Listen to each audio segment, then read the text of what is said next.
Hi guys, Sony has always wanted the RX100 to be a photography-focused compact camera lineup. Now it has the ability to record in 4K but for short periods of time. This is where the Sony ZV-1 comes in. The Sony ZV-1 is able to record much longer periods of 4K footage and has introduced functions such as product showcase and the blur button at the top, as well as a mic jack at the side to be able to plug in external audio.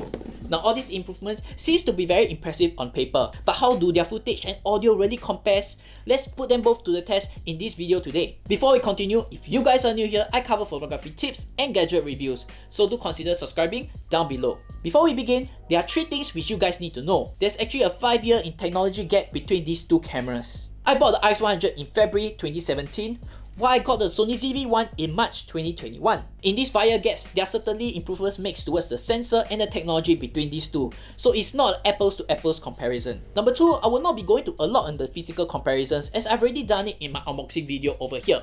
But if you guys want a 30-second summary, I can do that. There is no mode down on the ZV-1 but a huge ass record button.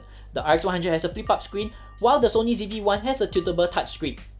The mic jack, background blur, and product showcase functions are added on the Sony ZV-1. Finally, the RX100 overheats, while the Sony ZV-1 overheats too, but much later. Number 3, both of these are not sponsored or given to me. I bought them both with my own money, so if you guys would like to support me as I make more content, do go down to my Patreon page or use my affiliate links down below if you are purchasing either of these cameras. Alright, enough talking for now, let's go out and get some test footage with these 2 cameras. Hi guys, so we are outdoors now. We're going to do some of the tests between my RX100 Mark V and the Sony ZV-1. But just in case you are curious, I'm going to show you guys how this setup looks. So this is what the setup looks like. This is my RX100 Mark V. And this is the Sony ZV-1 with the flip screen. Let's see what are the differences between the footages. Alright, let's bring it out for some of the vlogging tests and see whether how well the SteadyShot works in both of these cameras and if there are really differences. So both of these cameras now is at f1.8, so the aperture is probably at its widest. And do let me know down in the comments below if you see any details in the differences in the details at the background and such. I'll try to keep both of them as centered as possible, but unfortunately both of them are rather close up at 28 or 24mm. But my wide angle lens is coming, so the Ulanzi WL1, which is probably going to increase the focal range of this ZV-1 from up to about 18mm. But either way, the footage you are seeing is recorded at the shutter speed of 1.5, which is double the FPS as following the 180-degree rule. So basically, we are now walking along this place, which is also known as the stadium. You can see that the floor behind is still wet from the rain. But do let me know how does the audio sound. Now on my ZV-1 is without the Windmuff. On the RX100 it has the stick-on Windmuff which you guys saw, but I don't think it works better than the Sony ZV-1. Alright, so here I have the Windmuff for the Sony ZV-1. Let's attach on the top and see if there's a huge difference in the audio quality. So here I have the Windmuff attached and let me know if there are differences. Here's the audio that's coming out from my RX100 Mark V, and here's the audio that's coming out from my Sony ZV-1. Now I'm doing quite a few tests today, but now we are just doing the stabilization and the audio tests. I'm going to switch off the SteadyShot mode on the Sony ZV-1 and be able to test the differences between the active, standard and off. So from what I see on the screen, the background is quite blown out. Hopefully the ZV-1 has a little bit more detail than the RX100 Mark V. But I do know that the sensors on both of these are probably the same, even though the Sony ZV-1 is released last year. I believe the RX100 is released at least a few years ago. So how do you guys think about the footage so far?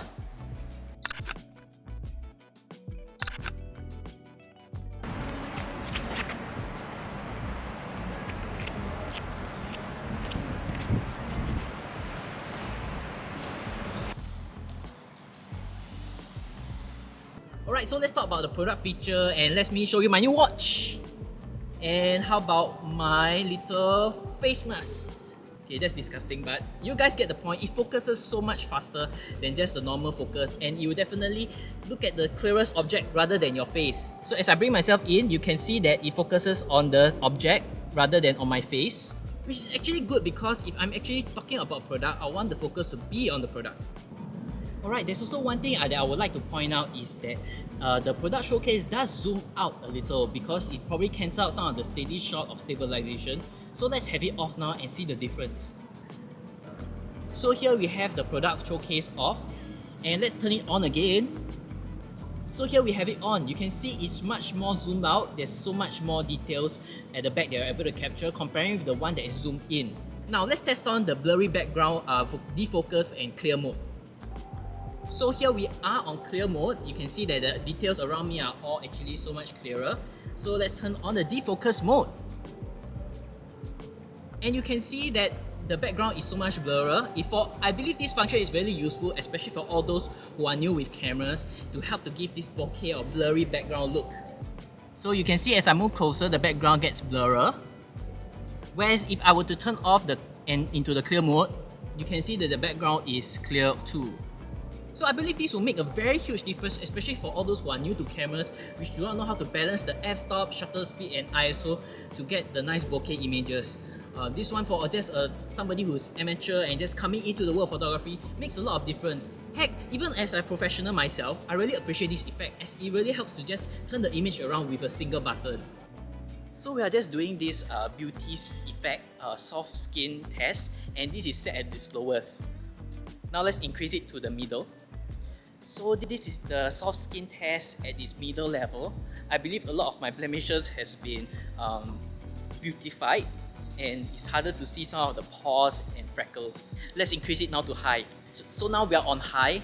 You probably see my skin a lot smoother and I look more like a princess right now.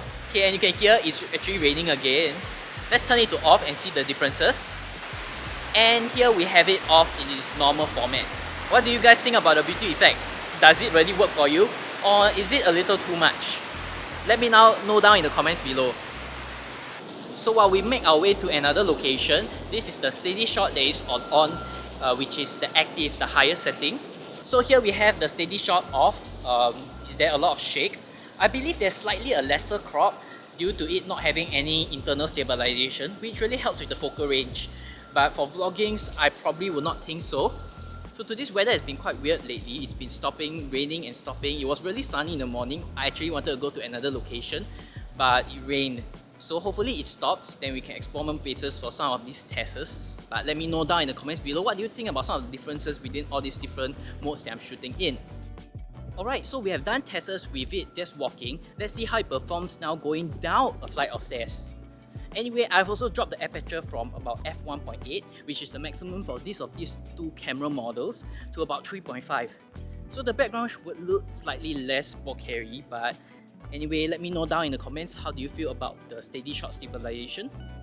Now let's go up a flight of stairs. I'm basically just holding it on this MT11 flexible tripod, nothing else, with one hand, which will likely be the most common situation for all those who are vlogging. What do you guys think? Is it one better than the other? Both of them have the same technology, so I would say that you probably won't notice that much of a difference. Let's go explore other places.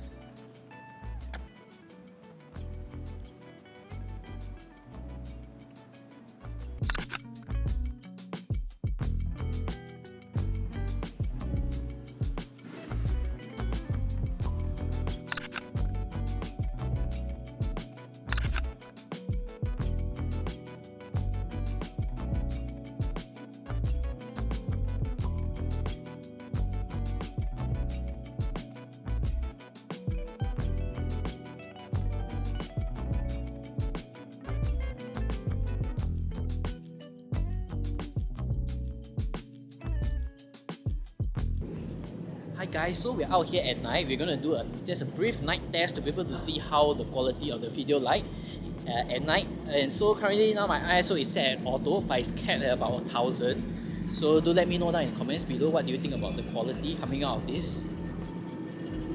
Okay, apparently there's somebody who's waving their flag. So what do you guys think? Is it a very big difference from the daylight, and how does it perform in the shadows or highlights? So let's walk into a slightly darker area to test it further. Alright, so now we have reached somewhere slightly darker. So what do you guys think about the quality that's coming out from this? Alright, so this concludes our night test for the Sony ZV-1. Now that you have seen the footage side by side, let's go down into more details regarding their differences. Number 1. Colors and image quality. You can see a footage in the RX100V doesn't do very well in terms of the green and the pink colors within its footage. It has a very strong green tone when it comes to footage. You can further see that in the colors, especially in the skin tones which are more natural in the Sony ZV-1. The saturation and warmth in the RX100V image is also less welcoming and weaker in the highlights. Even though there's an imbalance in the colors, it's not something that cannot be rectified in post-editing. But I'll still prefer the image coming out of the Sony ZV-1 as you can use the footage directly without having to edit into any social media content. Besides the colors and skin tones, the Sony ZV-1 still performs slightly better in terms of the highlights and shadows compared with the RX100 Mark V.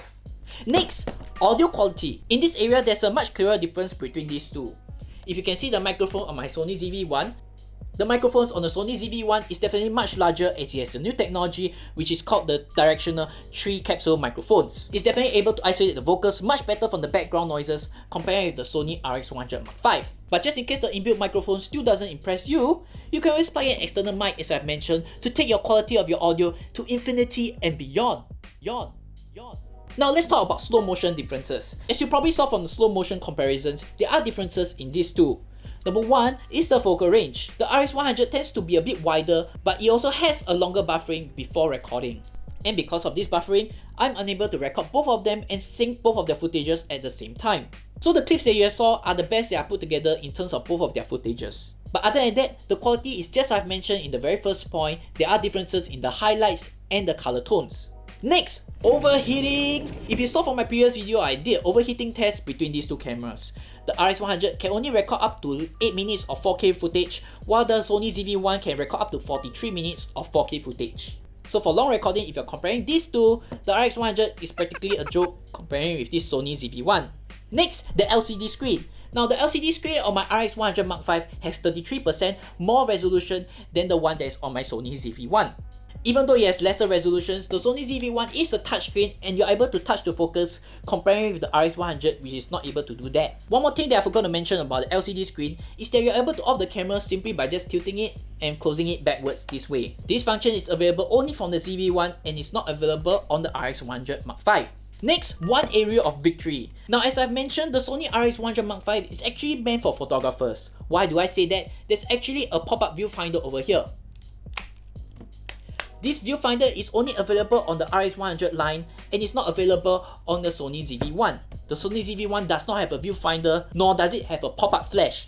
Oh yes, the Sony RX100 does have a pop-up flash over here.